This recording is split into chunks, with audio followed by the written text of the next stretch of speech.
Bismillahirrahmanirrahim.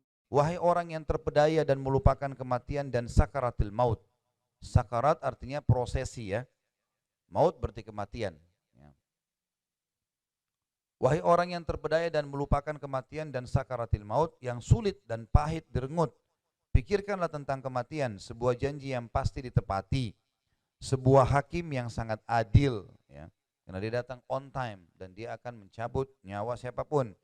Begitu lebar nganga hati yang dilukai maut dan begitu kering air mata yang dikurasnya.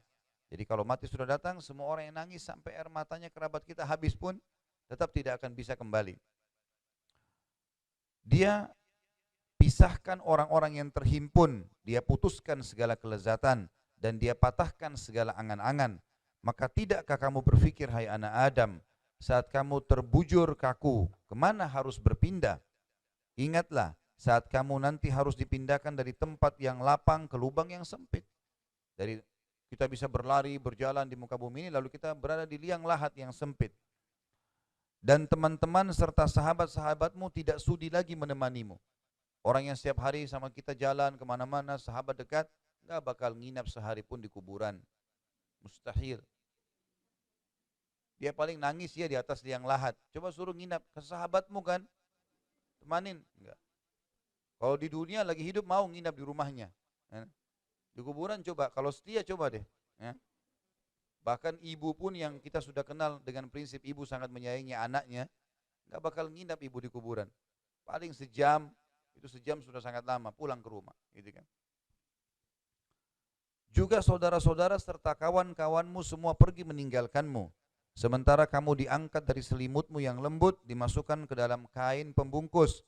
Lalu mereka tutup rapat-rapat dengan debu dan tanah sebagai pengganti tempat tidur dan kasurmu yang empuk. Jadi yang membawa kita ke situ adalah teman-teman kita, adalah kerabat kita. Dari selimut yang enak, dari segala macam spray, ranjang yang bagus, dari rumah yang kita anggap selama ini mewah, diangkat oleh teman-teman dan kerabat kita, bahkan pasangan hidup kita ke liang lahat tadi. Ditaruh di tanah, ditutup, ditinggalin semuanya. Itu faktanya. Berarti semua itu akan kita tinggalkan kan? Boleh dinikmati tapi bukan target. Makanya Syekh bin Baz rahimahullah memiliki kalimat yang bagus sekali ya. Dan ini harus direnungi dengan keimanan. Tentunya beliau mengatakan setiap muslim harus menjadikan dunia ini seperti WC. Maaf, itu bahasa beliau. Dia menyelesaikan hajatnya lalu dia pergi. Jadi cuma hajat, lapar makan. Habis itu sudah aktivitas ibadah lagi. Terus ya. Tidak ada waktu untuk itu. Seperti orang punya hajat saja dia akan kembali. Dan kata Nabi SAW, perumpamaan aku dengan dunia seperti seorang musafir yang lagi penat, istirahat sebentar di bawah pohon, lalu dia akan pergi. Sudah selesai itu perkataan orang-orang, kamu berubah ya, kamu alim ya, kenapa kamu begini? Iya, enggak apa-apa. Jangan terpengaruh lagi, cukup. Ya. Ini pakai jilbabnya sudah bagus nih. Kemudian temannya bilang, kenapa kamu begini, alim? Diubah lagi. Ya. Dibuka lagi jilbabnya. Kenapa begitu lemah gitu? Ingat, teman tadi yang menggoda itu hanya bisa sampai ke liang lahat. Enggak bakal masuk. Ya. Hai pengumpul harta, kata beliau. Hai orang yang giat membangun gedung-gedung megah perkasa. Demi Allah, kamu saat itu tidak punya harta apapun kecuali kain kafan. Waktu sudah mati, enggak ada building-building itu dimasukin ke liang lahat. Kain kafan. Bahkan demi Allah kain kafan yang secarik itu pun sebentar saja kemudian akan hancur dan musnah. Tubuhmu akan menjadi debu dan kembali ke asalnya. Di manakah harta yang selama ini kamu kumpulkan? Dapatkah harta itu menyelamatkanmu dari bencana yang mengerikan? Jadi ini peringatan bagi orang yang punya harta. Boleh kita kaya raya, tapi apa kata Nabi SAW? Ni'ma malus salih biyadi abdis salih. Harta yang paling bagus adalah, kenikmatan memuncak pada seorang yang soleh yang di tangannya ada harta yang soleh. Maksudnya apa? Kaya raya tapi habis. Harta itu dikeluarkan di jalan Allah. Jadi Bapak Ibu yang masih selalu perhitungan kalau di jalan Allah, ya, dan ini tidak boleh kita perhitungan di jalan Allah, kita masih perhitungan mau sedekah, ya udahlah yang ini aja, dulu yang paling kecil, atau nanti aja saya sedekah di tempat lain, tunda-tunda. Maka ini nanti pada saat dia meninggal dia akan menyesal, Bapak Ibu sekalian. Menyesal. Jangan terpengaruh dengan buku bank yang kita print. Oh jumlah nolnya bertambah sekian. Gak bakal dibawa. Nanti nyesal kalau mati. Coba dulu saya kasih tanah wakaf sana ya. Coba dulu saya kasih masjid sana ya. Tapi sudah nggak bisa. Ahli waris belum tentu kerjakan itu. Ya, belum tentu, mungkin dia pakai untuk kebutuhannya lain. Nah, kita bisa lebih leluasa. Makanya kata Nabi SAW, siapa yang mau hartanya lebih, ya, siapa yang hartanya lebih dicintai daripada harta ahli warisnya? Kata Nabi, kata para sahabat, ya Rasulullah, pasti kami lebih cintai harta kami daripada ahli waris itu mencintai harta kami. Jadi maksudnya, siapa yang mau hartanya dia yang kelola atau ahli warisnya kelola? Maka kata para sahabat, tentu ya Rasulullah, kami tidak ada satupun kecuali mau kami yang kelola harta kami. Kata Nabi SAW, harta yang kau infakkan selama kau hidup, itu hartamu yang sebenarnya. Kau yang kelola dia. Dan yang kau tinggalkan itu adalah yang dikelola oleh ahli warismu. Artinya belum tentu bisa dapat amal jariah sebagaimana kalau kita kerjakan.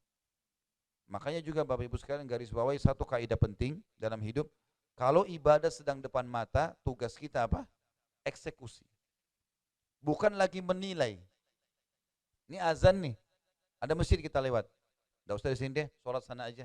Ini sudah azan, bukan saatnya pilih masjid. Sholat, bukan menilai. Nah, itu. Sekarang di depan mata kita, ada orang miskin lagi minta. Dia lagi minta, tugas kita eksekusi, kasih. Bukan nanti aja deh, saya kasih yang di depan saja. Atau ini masih kuat. Bukan menilai. Bukan saatnya menilai. Kalau sedang ada kesempatan ibadah, bukan menilai. Mengeluarkan dan kasih yang terbaik.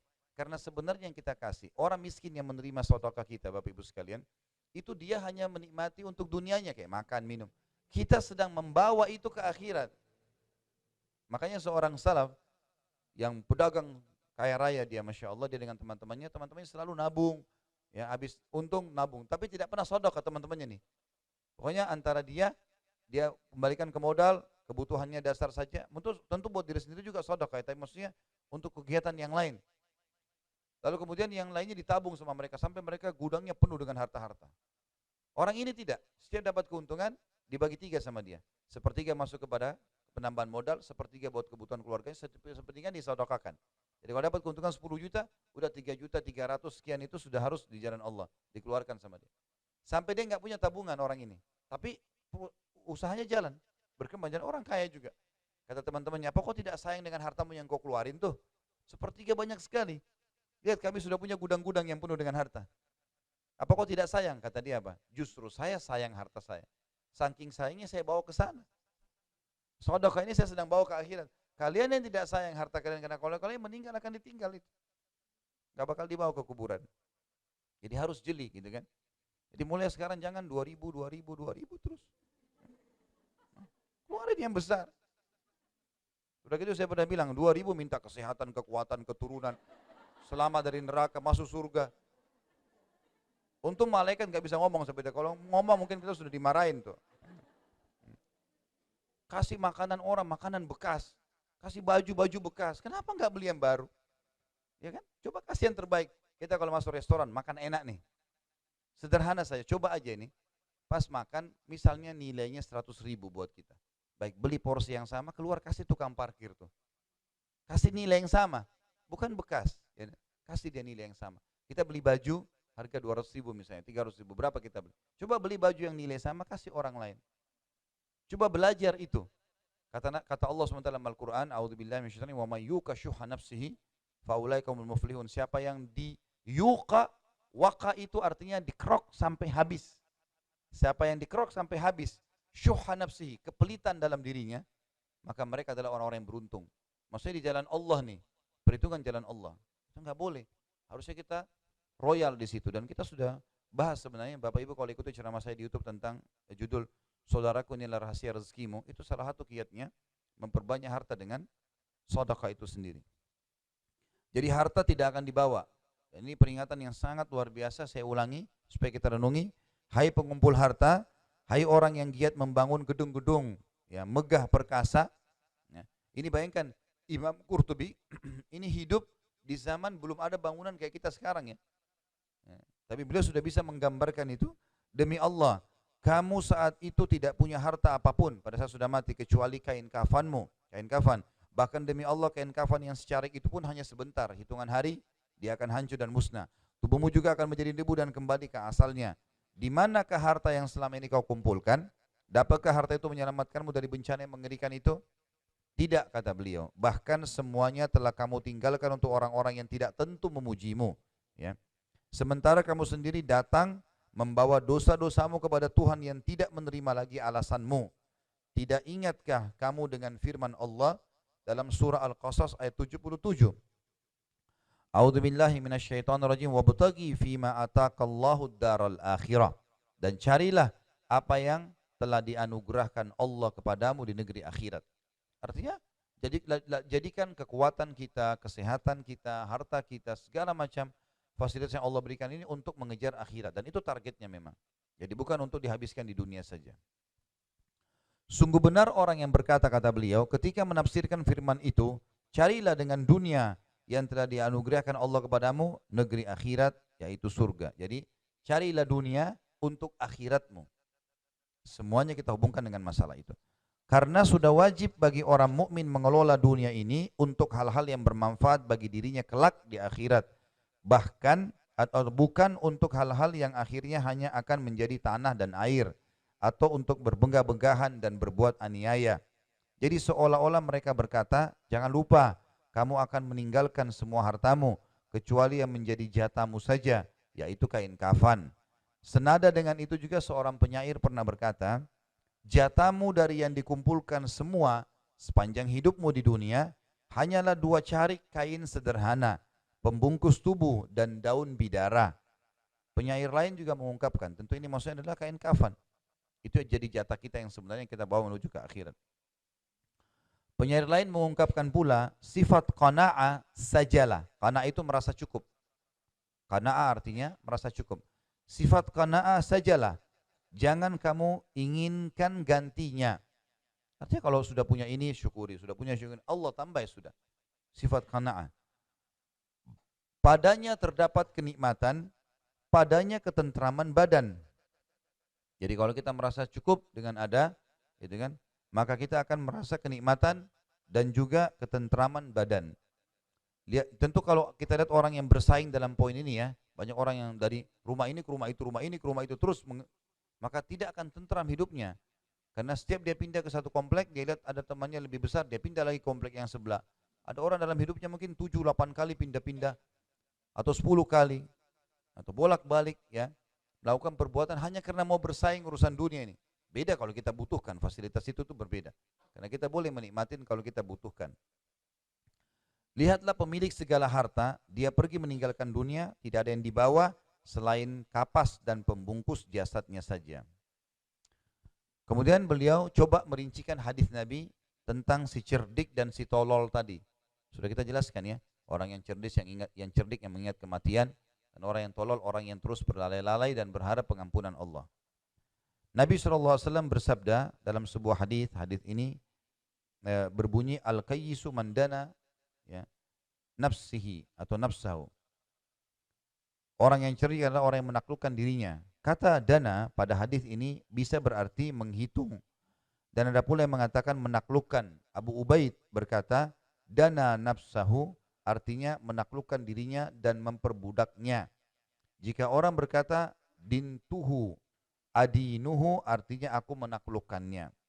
Jadi kata Nabi SAW, al-qayyisu orang yang cerdas, mandana nafsahu siapa yang menaklukkan dirinya dalam ketaatan maksudnya. Jadi dia memang, kalau saya sering bahasakan di ceramah saya sebenarnya paksakan ya. Harus paksa. Kita harus paksa sholat malam, paksa puasa, paksa mengaji. Kalau Bapak Ibu tidak paksa, tidak bakal dikerjakan sampai mati. Karena syaitan tidak mau buku amal kita ditulis. Makanya lawan. Dan gampang kok sebenarnya, lawan saja. Enggak, saya mau puasa. Enggak, saya mau sholat. Saya mau bangun. Saya mau sedekah. Tinggal dilawan. Lalu eksekusi, kerjakan. Syaitan enggak bakal menjelma lalu mencekik kita. Gitu kan. Jadi kita bisa lawan. Jadi arti hadis di atas kata beliau bahwa orang yang cerdik itu orang yang bisa menaklukkan dirinya sehingga mau beribadah kepada Allah sebagai upaya mempersiapkan diri untuk menjalani kehidupan setelah mati dan bertemu dengan Allah yang maha suci dan maha tinggi.